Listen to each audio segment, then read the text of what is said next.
Halo semuanya, apa kabar? Semoga kalian dalam keadaan yang sehat ya. Nah, pada kali ini kita akan membahas tentang perubahan makna. Apa sih itu perubahan makna dan macam-macam perubahan makna beserta contohnya itu seperti apa sih? Nah, yang pertama ada pengertian perubahan makna.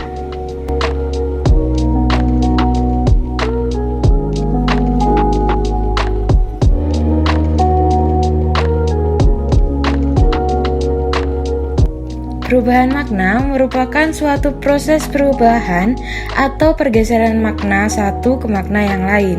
Tarigan mengemukakan bahwa perubahan makna kerap kali berbarengan dengan perubahan sosial yang disebabkan oleh peperangan, perpindahan penduduk, kemajuan teknologi dan ilmu pengetahuan, ekonomi, budaya, dan faktor lainnya. Makna kata dapat berubah atau mengalami pergeseran seiring dengan perkembangan waktu bergantung kepada faktor perubahannya.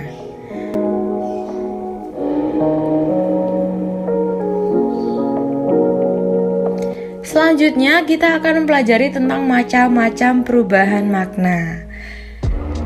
Terdapat 7 macam perubahan makna dalam semantik, yaitu yang pertama perluasan atau generalisasi, yang kedua penyempitan makna atau spesialisasi, yang ketiga peninggian makna atau ameliorasi, yang keempat penurunan makna atau peorasi, yang kelima sinestesia, yang keenam asosiasi, dan yang terakhir metafora.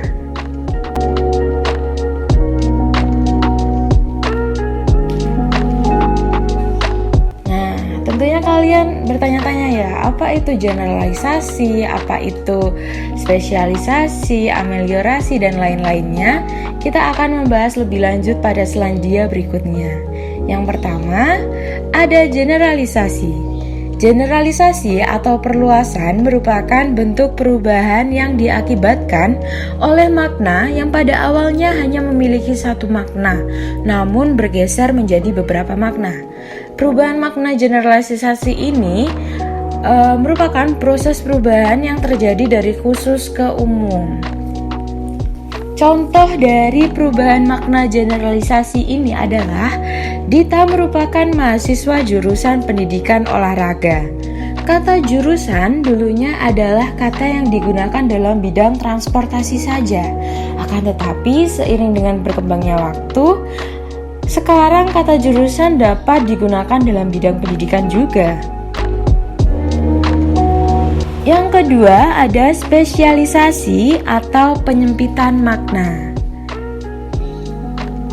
Spesialisasi atau dapat juga disebut sebagai penyempitan makna adalah proses yang pada mulanya makna memiliki makna yang luas, namun seiring dengan berjalannya waktu, makna menjadi bergeser atau berubah menjadi hanya pada satu makna saja.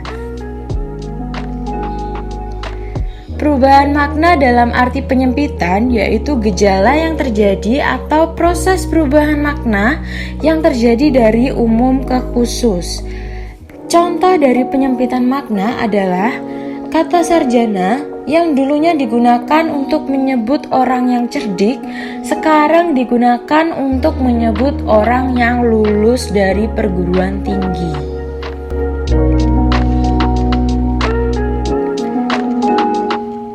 Selanjutnya ada ameliorasi.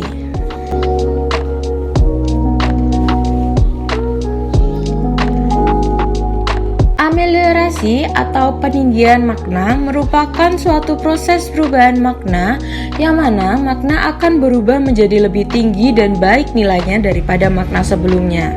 Contoh ameliorasi adalah kata narapidana lebih baik daripada orang hukuman dan kata hamil lebih baik daripada kata bunting. Selanjutnya ada peorasi. Peorasi atau penurunan makna adalah proses perubahan makna yang mengakibatkan makna yang ada menjadi kurang menyenangkan. Contoh dari peorasi adalah Perempuan itu menangis di tengah jalan sejak 1 jam yang lalu. Kata perempuan dalam kalimat di atas merupakan jenis peorasi karena makna perempuan mengalami perubahan makna yang dirasa lebih rendah nilainya daripada wanita.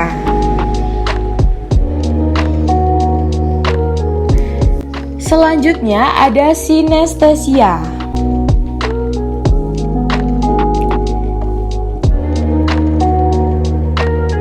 Sinestesia merupakan perubahan makna akibat pertukaran tanggapan dua indera, seperti perubahan makna dari indera penglihatan ke indera perasa dan indera pendengaran ke indera perasa.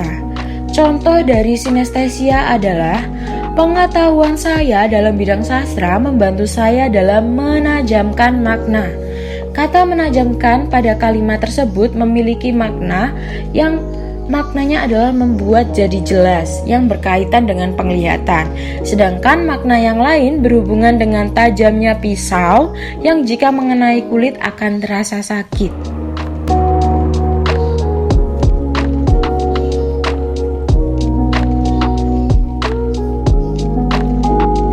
Nah, yang selanjutnya ada asosiasi. Asosiasi merupakan proses perubahan makna sebagai akibat dari persamaan sifat. Contoh dari asosiasi adalah sebelum jadi gubernur saya pernah duduk di parlemen. Kata duduk merupakan contoh dari asosiasi karena mengalami perubahan makna akibat dari persamaan sifat. Kata duduk dalam kalimat tersebut diartikan sebagai menjabat. Sedangkan mulanya kata duduk ini berarti meletakkan bokong di kursi dengan posisi yang sudah ditentukan. Selanjutnya dan yang terakhir adalah metafora. Metafora merupakan pemakaian kata tertentu untuk objek atau konsep lain berdasarkan persamaan atau kias. Contoh dari metafora adalah dalam dunia maya terdapat berbagai macam akun yang dapat kalian ajak untuk berinteraksi. Dunia maya pada kalimat di atas merupakan contoh perubahan makna jenis metafora. Dunia maya dalam frasa tersebut memiliki makna bentuk media elektronik yang dapat digunakan untuk komunikasi dalam jaringan. Oke, sekian penjelasan dari kami. Mohon maaf apabila terdapat kekurangan atau kelebihan. Kami ucapkan terima kasih. Semoga dalam penjelasan kami dapat membantu kalian semua, dapat membantu teman-teman semua dalam memahami perubahan makna. Nah, semoga bermanfaat dan dapat diimplementasikan dalam kehidupan sehari-hari. Terima kasih.